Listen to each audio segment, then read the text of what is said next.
سعد بن أبي وقاص كان من أوائل من دخلوا الإسلام، وكان عنده وقتها 17 سنة، وهو أحد ال10 المبشرين بالجنة، وأحد ال6 اللي رشحهم سيدنا عمر بن الخطاب لإمارة المسلمين. فتوفى سيدنا محمد وهو راضي عنهم، وكان مجاب الدعوة، وهو أول من رمى بسهم في سبيل الله، وسوف نتحدث عن ذلك في الحلقة. كان اسمه سعد بن مالك بن أهيب الزهري القرشي من بني زهرة، وبني زهرة هم أهل آمنة بنت وهب، طبعا سيدنا محمد سيد الخلق. فيوجد صلة قرابة بين سعد وبين سيدنا محمد.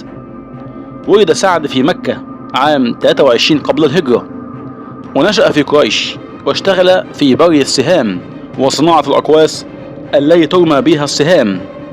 وطبعا عمله ده كان بيأهله ان يكون ماهر في رمي السهام والصيد، وكان بيخالط شباب قريش ويتعرف على الدنيا من خلال معرفة الحجاج الوافدين إلى مكة المكرمة في أيام الحج. ولما دخل الإسلام عن طريق سيدنا أبو بكر الصديق، حاولت والدته أن ترده عن الدين الإسلامي، لكن المحاولة فشلت، وكل المحاولات فشلت اللي كان عايزين يردوه عن الدين الإسلامي. وكان هو من أوائل من هاجر للمدينة، وكان من أشجع الفرسان العرب والمسلمين، وكان ليه سلاحين: رمحه ودعائه على الأعداء. والدليل على شجاعته هو ثباته يوم غزوة أحد وحمايته للرسول، كما أنه اعتزل فتنة مقتل عثمان بن عفان ولم يرضى بالمشاركة معهم. وكان سيدنا محمد محبا لسعد، فكان سيدنا محمد كان بيفتخر بيه جدا، فلما كان بيشوفه مقبل عليه كان بيقول: هذا خالي فليرني أمر خاله.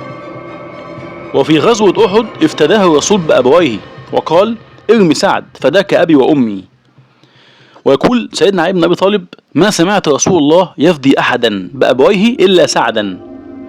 وقصة إن هو أول من رمى بسهم في سبيل الله هنحكيها دلوقتي، وهي إن في السنة الأولى للهجرة النبوية للمدينة بعث رسول الله أول سرية لمهمة استطلاع أخبار المشركين في مكة، وأعطى الراية لعبيد الله بن الحارث بن عبد المطلب، وجعله أمير على 60 رجل من المهاجرين، ما فيهمش حد خالص من الأنصار، وكان من بينهم سعد.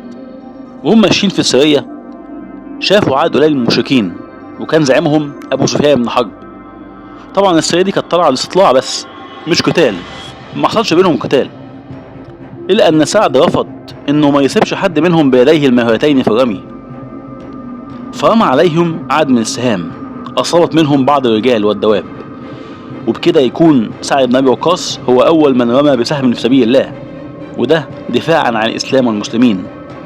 وكان راوي الحديث وليه مجموعة من الأحاديث، كما شارك في غزوة بدر وخندق وخيبر وغزوة تبوك وغزوة الفتح وصلح الحديبية ومعركة القادسية، وتولى قيادة جيش المسلمين في بلاد فارس والعراق، وهزم الفرس وفتح مدائن كسرى وبنى الكوفة في العراق، وتوفى عام 55 هجريا في قصره بمدينة العقيق، والمدينة دي كانت على بعد 10 أميال من المدينة المنورة.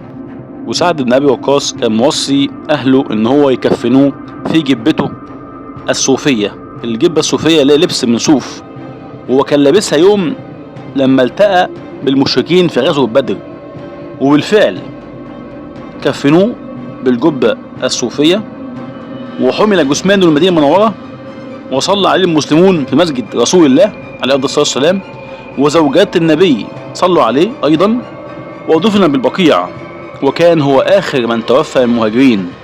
وبكده تكون حكايتنا النهاردة خلصت، لكن سلسلتنا لسه ما خلصتش، واللقاء في حلقة جديدة وبطل جديد قريبا إن شاء الله. والسلام عليكم ورحمة الله وبركاته، وشكرا لجمهور نيوتن الشرق